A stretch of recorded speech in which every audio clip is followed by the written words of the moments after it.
where so many important historic events have taken place. I tell you that my name is Francisco Amaya, and I have witnessed a wave of killing in my small homeland in Cuba,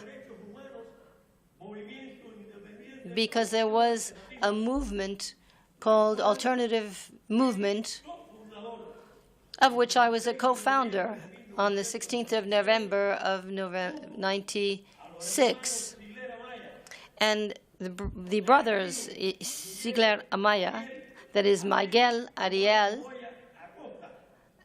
and Omayo Acosta, 4 of them were there in the so-called Black Spring of Cuba and were deprived of their freedom. And thanks to the government of the United States today, they are in Miami. And there, they've been freed. They are able to do their work thanks to the government of the United States. Ariel was in a wheelchair. He was practically paraplegic. And he weighed very little, 60 or 70 pounds in the end. But thanks to the U.S., they saved him. They rescued him. And thanks to the international pressure, the pressure that you did, that you carried out in Cuba, and pressure by the church as well, which allowed them to be freed. And in Black Spring of March of 2003, there are people who were imprisoned without having committed any crime, simple people, simply because they were defending human rights. They didn't commit any crime. So there were people who were working construction on squares and other constructions. They had held meetings, and they denounced what the Castrist government was doing, what the communist government had been doing for 56 years, because they are violating human rights in Cuba. And through the independent press and through friends abroad, we have been reporting on what's happening and denouncing what is happening. And because of this, we have been repressed very strongly. We are arrested. We are hauled into jail.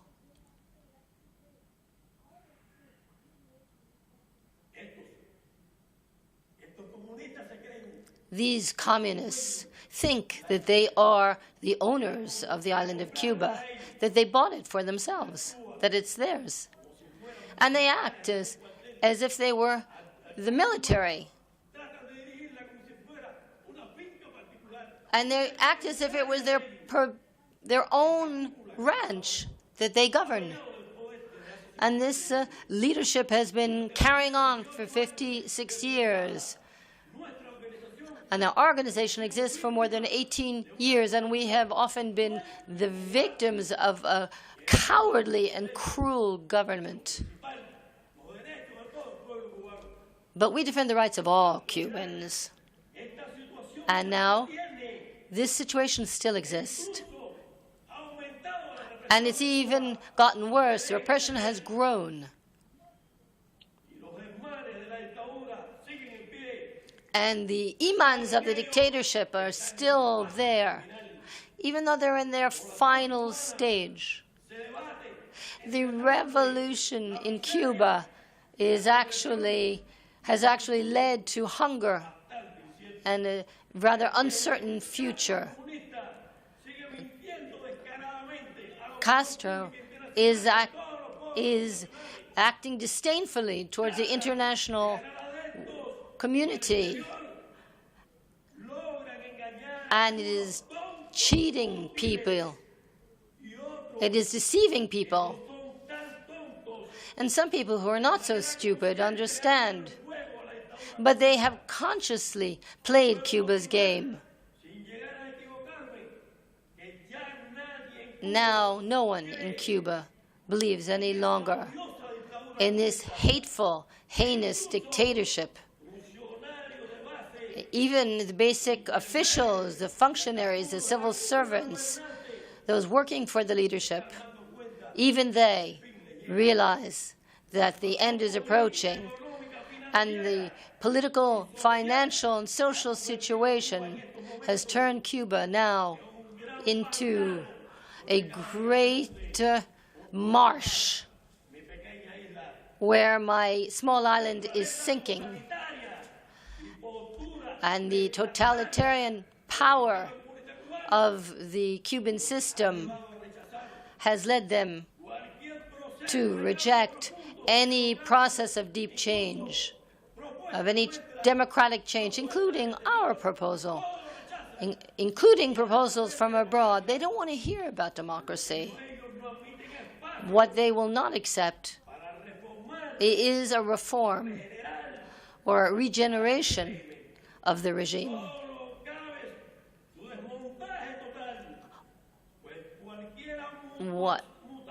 Whatever change to the system is considered incompatible. It is incompatible. The system is incompatible with peace and liberty and dignity of the human being, which man needs to live and to progress. The big question today is, can the communist system in Cuba be reformed? And we should mention certain elements before we answer this question.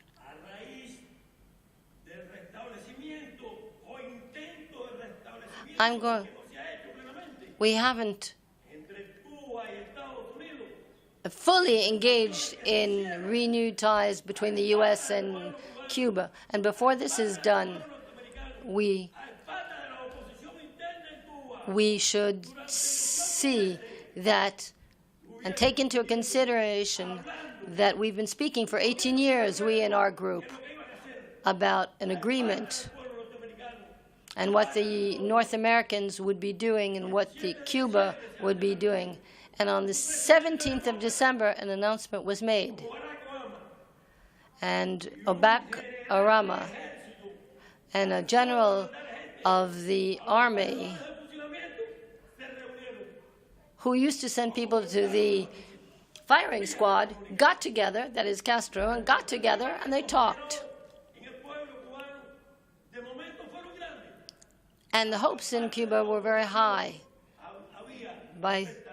There were hopes by the opposition in Cuba, not only in Cuba, in the world. Because the problem of our island is not only a problem of Cubans, it's a worldwide problem. We are living under the oldest dictatorship of the world, only passed by that of China and Vietnam, which are also repressive, totalitarian, and made of assassins, like that of my country. To continue, I'd like to show you the different steps that the communist system has gone through in my country. In the first step, in the first stage, they set up a communist system, but there was a local ingredient within the system of communism in my country that was introduced by Castro. He took power by force, which is anti-democratic, to take power by force. And he killed civil servants from the former regime that had supported him, but he killed them, and he killed political leaders, and he had them shot in a cowardly way. He also killed his own people in order to set up communism. He instaured terror and fear from 1959 on.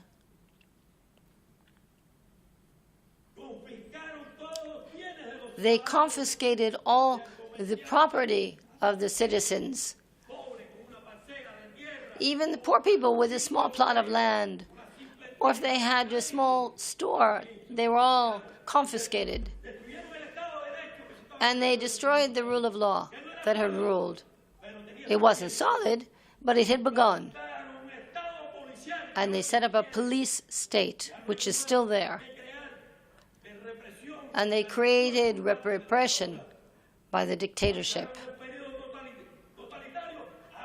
And this was a totalitarian state that was set up.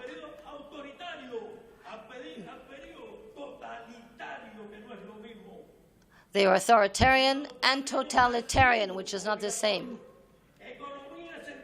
There was a centralized economy.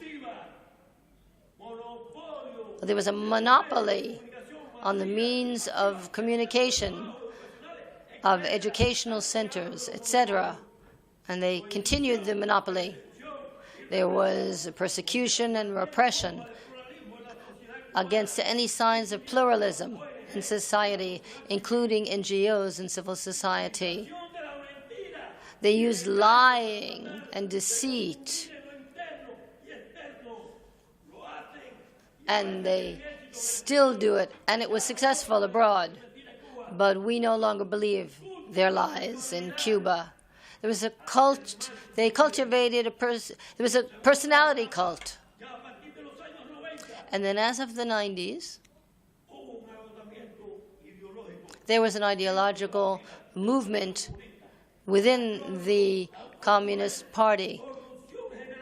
It was a revolution on all levels. And there was a generational change. Young people rose. And there was a new influence of IT and means of communication. This was very important. But the economy was sinking, and it was incapable of maintaining the military. There were lots of unfulfilled promises. There was hunger, poverty, and the influence on the population who heard about democracy elsewhere in the world.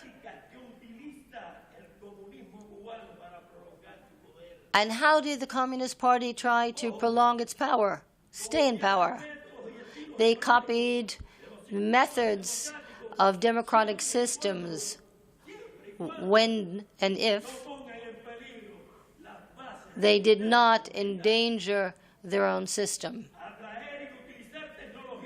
They tried to use technologies and investment and credits from abroad to sustain the repressive apparatus and to sustain the military apparatus. And they used this technology to maintain the apparatus, not to give the people more medicine or better services. No. It was just to support the regime.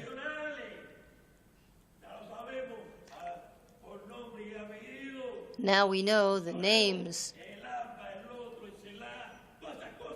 We know all about all the inventions and lies,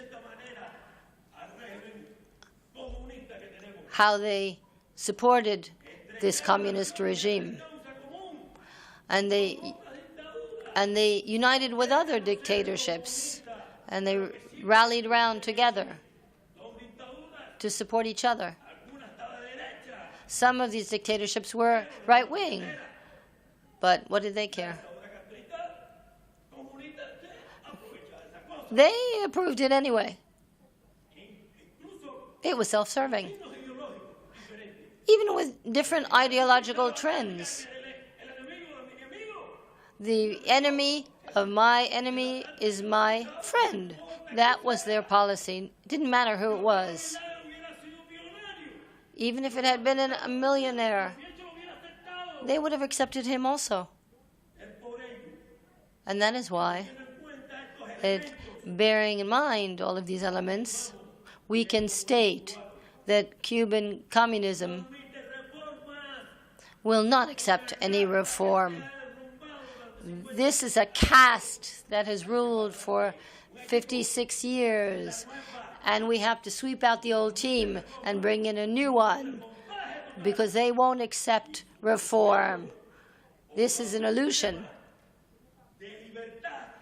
We need a new system of freedom and democracy and respect for mankind. This is what we want for the people of Cuba. We want people to be happy. We want progress, not to be repressed. That Cuba should be for the Cubans. Thank you.